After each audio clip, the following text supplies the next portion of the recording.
তাহলে 40 লক্ষ টাকা দিয়ে বাড়ি করার পর ওই বাড়িতে 7 দিন আরাম করব, মরবো না, এমন গ্যারান্টি নাই। অথচ কবরের মধ্যে বাসের জারে বাড়ির আঙ্গিনায় কবরস্থানে মাত্র 2.5 হাত মাটির নিচে মনকে মন মাটি বুকে চাপা দিয়া ওই অন্ধকার কবরে 1 রাত না 2 রাত না হাজার হাজার রাত ঘুমাইতে হবে। গ্যারান্টি আছে না নাই? যেই ঘরটাতে 5 দিন ঘুমাইবো মরবো না, গ্যারান্টি নাই ওই ঘরটার জন্য 40 লাখ। আর যেই ঘরে আমি ঘুমাবো কিয়ামত পর্যন্ত, ওই কবরের ঘর, ওই কবরের ঘরটা সাজানোর দরকার আছে না নাই? ওই কবরের ঘর সাজবে টাকা দিয়া না আমল দিয়া? সবাই বলেন কি দিয়া? ওয়ামা খালাকতুল জিন্না ওয়াল ইনসা ইল্লা লিয়াবুদুন। আল্লাহু আকবার জোরে বলেন।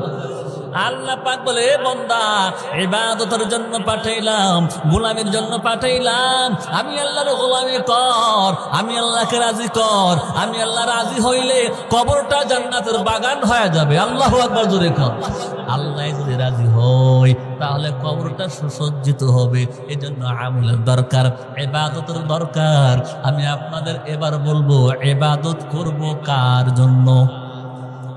মানুষকে দেখাইবার জন্য না, টাকা পয়সা অর্জনের জন্য নয়। আনাস ইবনে মালিক রাদিয়াল্লাহু তাআলা আনহু থেকে বর্ণিত, আল্লাহর নবী বলে, ও মুসলমান ইমানদারেরা, যারা নামাজ কালাম করে, রমজান মাসে রোজা রাখে, যাকাত দেয়, দান সাদাকাত করে, মসজিদেও টাকা দেয়, মাদ্রাসায়ও টাকা দেয়, ও মুসলমান ইমানদার, এদের মধ্যে 3 দলে বিভক্ত হবে। জোরে কোন কয় দল? যারা ইবাদত করে না, নামাজ করে না, ইবাদত বন্দেগী ছাড়িয়া দেয়, ওদের কথা ভিন্ন। কিন্তু যারা ইবাদত করে, নামাজ আদায় করে, আল্লাহ আল্লাহ জিকির করে, মোটামুটি দিনদার পরহেজগার আল্লাহওয়ালা, এদের মধ্যে 3 দলে বিভক্ত হবে কিয়ামতের কঠিন ময়দানে। 1 নম্বর দল, ফিরকাতুন ইয়াবুদুনাল্লাহা রিয়াআন। এই বাংলাদেশে শুধু নয়, দুনিয়াতে সব জায়গাতেই আছে। এমন কিছু লোক আছে ইবাদত করে মানুষ দেখাইবার জন্য, আছে না নাই? অবশ্যই, না থাকলে রাসূল বলতো না। ইবাদত করে মানুষ দেখাইবার জন্য। 2 নাম্বার, ফিরকাতুন ইয়াবুদুনাল্লাহা লিয়াকুলুনা বিহিন নাসা। 2 নাম্বার ইবাদত করে নিজের স্বার্থ হাসিলের জন্য। এই মুসলমান ইমানদার। 3 নাম্বার দল, ফিরকাতুন ইয়াবুদুনাল্লাহা খালিসান লিল্লাহ। 3 নাম্বার দল হলো গরিব বুড়া অশিক্ষিত মানুষ, এরা ইবাদত করে শুধু একমাত্র আল্লাহর জন্য। জোরে কোন সুবহানাল্লাহ। কিয়ামতের ময়দানে আমার আল্লাহ একে একে যখন সময়কে ডাকবে, বিচার কার্য শুরু করবে, আল্লাহ পাক প্রথম শ্রেণীর লোকজনদেরকে ডাক দিবে, দাঁড়ায়া যাও। এই লোকগুলো দাঁড়াইবে, আল্লাহ তাআলা প্রশ্ন করবে, রে বান্দা, তুমি যে ইবাদত করেছো, দান করেছো, সাদাকাত করেছো, মসজিদ বানাইছো, মাদ্রাসা বানাইছো, অনেক হজ করছো, যাকাত দিছো, এই বান্দা বল, এই ইবাদত করছিলা কেন, কি উদ্দেশ্য করেছিলা? এই বান্দা মিথ্যা বলার সাহস পাবে না। বান্দা বলবে, আল্লাহ, আমি এই ইবাদত গুলো করেছিলাম মানুষকে দেখাইবার জন্য। আমি যদি কোরবানি না করতাম লোকেরা গালিগালাজ করতো, এই ভয়ে কোরবানি করছি। আল্লাহ পাক বলবে, ও বান্দা, তুমি দুনিয়াতে যেই উদ্দেশ্যে ইবাদত বندگی করেছো, সেই উদ্দেশ্য তোমার সফল হয়েছে। আজকে হাসরের ময়দানে তোমার কোনো অংশ নাই। ইনতাকিলু বিহি ইলান নার। ও ফেরেশতারা, আমার বান্দারে ধর, হ্যান্ডকাপ পরায়া দে, জাহান্নামের অতল সাগরে ফালায়া দে। আল্লাহু আকবার জোরে কও। ইবাদত করছে লোক দেখাইবার জন্য, জাহান্নাম। 2 নাম্বার আল্লাহ পাক ডেকে বলবে, তোমরা কেন ইবাদত করছো? লোকেরা বলবে, আল্লাহ, ইবাদত করেছিলি ইয়াকুনা বিহিন নাস, ইবাদত করেছি মানুষের কাছ থেকে কিছু পাইবার জন্য। আল্লাহ পাক বলবে তোমরা তো যা যেই জন্য করেছো তা পাইছো দুনিয়াতে, আজকে হাসরের মাঠে কোনো অংশ নাই। ইনতাকলু বিহি ইলান নার, ফেরেশতারা ধর আমার বান্দারে জাহান্নামের মধ্যে ফালায়া দে। জোরে কন্না নাউযুবিল্লাহ। এবার রইল 3 নাম্বার দল। আল্লাহ পাক ডাক দিবে দাঁড়াও, বলো তোমরা ইবাদত কেন করছো? ওই বৃষ্টির মধ্যে ঘর থেকে বের হইয়া ভিজতে ভিজতে মসজিদে কেন গেছ? রমজান মাসে কষ্ট কইরা 20 রাকাত তারাবি কেন আদায় করেছ? এ বান্দা বল, বড় গরু বড় খাসি কেন কোরবানি করেছো? এই বান্দা বল না শুনি, মসজিদে 5000 টাকা দিয়েছো কেন দিয়েছো? এই বান্দা বল না শুনি, মাদ্রাসায় কেন টাকা দিলা? এই বান্দা ডেকে বলবে মালিক আল্লাহু আলিমুম বিযাতিস সুদূর। এ দুনিয়ার ইমানদার, আমার এই বক্ষের মধ্যে কি আছে? যদি মেশিনে ধরা নাও পড়ে, ইসিজি, আলট্রাসোনোগ্রাফি, এমআরআই করলে সব রোগ ধরা পড়ে, কিন্তু আমার কলিজার মধ্যে কি কথায় না লুকায় রাখছি, এই কথাগুলো কিন্তু কোনো মানুষ ধরতে পারে না, যন্ত্র দিয়েও ধরা পড়ে না। কিন্তু আমার হৃদয়ে কি কথা আছে একমাত্র জানে, তার নাম কি? জোরে কোন? এ বান্দারা বলবে মালিক তুমি তো অন্তর্যামী, তুমি সব জানো। এরপরও জিজ্ঞেস করো, কয় এটা যে বিচারের দিবস, আমি জানলে কি হবে? এরপর তোমার মুখ দিয়ে বলতে হবে, বলে আল্লাহ ইবাদত করছিলাম শুধু তোমার জন্য, অন্য কোনো উদ্দেশ্য নয়। আল্লাহ তখন বলবে সাদাকা আবদি, আমার বান্দা সত্য কথা বলেছে। ইনতাকিলু বিহি ইলাল জান্নাহ, আমার বান্দারে 100 জোড়া জান্নাতের কাপড় পরায়া দাও, আমার বান্দারে সসম্মানে জান্নাত পর্যন্ত পৌঁছায়া দাও। জোরে কোন সুবহানাল্লাহ।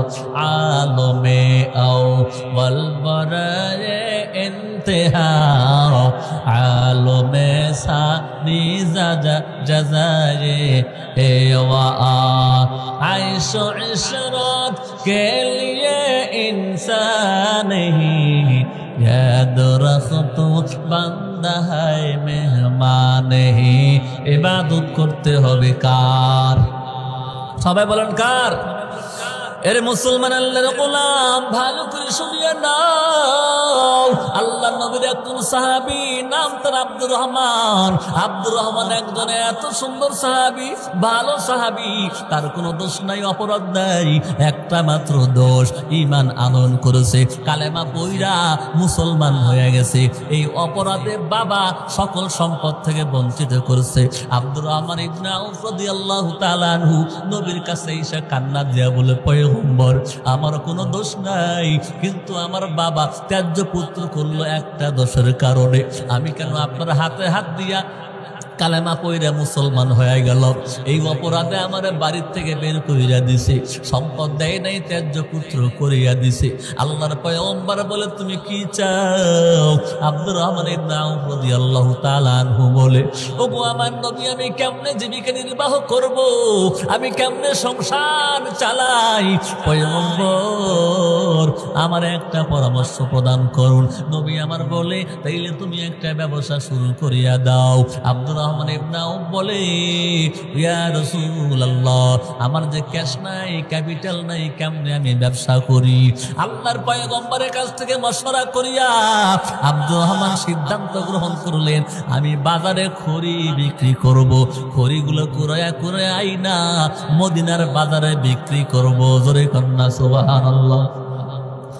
খড়িগুলো কুড়াইয়া কুড়াইয়া স্তূপ করার পরে যেই দিন উদ্বোধন করবে দোকান, আব্দুর রহমান ইবনে আউফ আমার নবীর কাছে চলে গেছে, পয়গম্বর আপনি দোয়া করবেন, উদ্বোধন করবেন, কারণ আপনি যদি দোয়া করেন আল্লাহ বরকতের দরজা খুলিয়া দিবে। জোরে কোন সুবহানাল্লাহ। নবীর কাছে গেল, আল্লাহর পয়গম্বর আসলেন দোয়ার জন্য। নতুন দোকান, দোকানটাও কিন্তু মাত্র খড়ি কুড়াইয়া বিক্রি করবে এমন দোকান। আল্লাহ নবী হাত তুলিয়া দোয়া করলেন, মাওলা আমার আব্দুর রহমান আপনার গোলাম, আমার সাহাবী, কোনো অপরাধ ছিল না, শুধুমাত্র আপনার প্রতি ঈমান আনয়ন করেছে, কালেমা পড়েছে, এই অপরাধে তার বাড়ি থেকে বের করে দেওয়া হয়েছে। গো আল্লাহ, ব্যবসা করতে চায়, তুমি এই ব্যবসার মধ্যে বরকত দিয়ে দাও। আওয়াজ করে বলেন, বরকত দেওয়ার মালিক কে? এই জন্য আপনি যখন দোকান দেবেন, নতুন দোকান, নতুন বাড়ি, ভালো একটা মানুষ দিয়া, আল্লাহওয়ালা বুজুর্গ একটা মানুষ দিয়া দোয়া করায় নেবেন। কারণ আল্লাহওয়ালারা দোয়া করলে আল্লাহ ওই দোয়ার ওসিলায় বরকত দেয়। কথা ঠিক না বেঠিক? আগের যুগে আমরা দেখতাম যখন লাউ গাছে লাউ ধরতো, আম গাছে আম ধরতো, সবার আগে ইমাম সাহেবের বাসায় পৌঁছায়া দিত। আর এখনকার যুগ হয়েছে এমন, ইমাম সাহেব যদি ভালো চলে, কিছু মুসলমানের গাও জ্বলে। কথা কন না কেন? কই গেল সেই দিন যেই দিন আম পাকলে বলতো আগে খাইবা না, হুজুররা আগে দেওয়া লাগবো, আগে খাইও না, আল্লাহ জিব্বা কেটে দিব। কইছে না এরকম? বাচ্চাদের ভক্তি ছিল। আজকে সেই ভক্তি নাই, তাই মুসলমানদের বরকত নাই। কারণ ইমাম সাহেব যেই জায়গাতে দাঁড়ায় রয়, ওই জায়গায় স্বয়ং আমার নবী দাঁড়াইতো। কথা ঠিক না বেঠিক? নবী যেই জায়গায় দাঁড়াইয়া নামাজ আদায় করতেন, যেই জায়গায় দাঁড়াইয়া খুতবা প্রদান করতেন, ওই জায়গায় ইমাম সাহেব দাঁড়ায়, ওই জায়গায় ইমাম সাহেব দোয়া করে। এই ইমাম সাহেব অন্য কেউ না, এর কোনো পরিচয় নাই। কার ছেলে কার বেটা এইটা দেখার বিষয় না। যিনি ইমাম আর আলেম হন, আমার নবী কয় আমি নবীর ওয়ারিস শিখে গেছি। সুবহানাল্লাহ জোরে কও। এই জন্য হিংসা করবেন আলেমের সাথে বুঝে শুনে, এটার কোনো পরিচয় নাই। আমি লিখো না, বিএনপিও না, জামাতও না, এটা হলো আল্লাহ নবীর ওয়ারিস। ধরে কর না সুবহানাল্লাহ। এটা আল্লাহ নবীর ওয়ারিস, শুধু নবীর ওয়ারিস না, ওয়ারাসাতুল আম্বিয়া, সকল নবীর ওয়ারিস। আদম নবী থেকে সব নবীর ওয়ারিস হলো আলেম ওলামা।